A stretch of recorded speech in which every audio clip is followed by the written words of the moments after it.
तर आज हे कुरड्या आहेत ना आपल्या सगळ्या पोच करायच्यात. आज ह्या आठवड्यात केलेल्या कुरड्या आहेत तुम्हाला दाखवते. 1 2 3 4 आणि ह्याच्यात एक असे 5 आदनं केले होते ह्यावेळेस.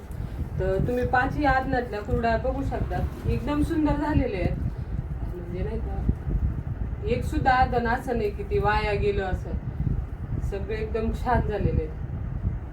तुम्ही बघू शकता. कुरड्या चांगल्या होण्यासाठी तुम्हाला एक सांगू का, जे असं आपले घरगुती बनवतात त्यांच्यासाठी एक सल्ला म्हणून सांगते, किंवा एक असंच गायडन्स म्हणून सांगते.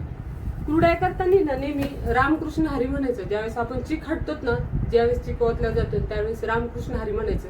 मी माझ्या आईला असं म्हणताना पाहिलेलं आहे. मग त्यांची कोणती पण गोष्ट आहे ना चांगलीच व्हायची, कधी बिघडत नव्हती. म्हणजे जुने लोक सांगतात पहिल्या बायका नाही का स्वयंपाक करताना अभंग ओव्या असं म्हणायचे. पण त्याच्यामुळे ही खरं आहे.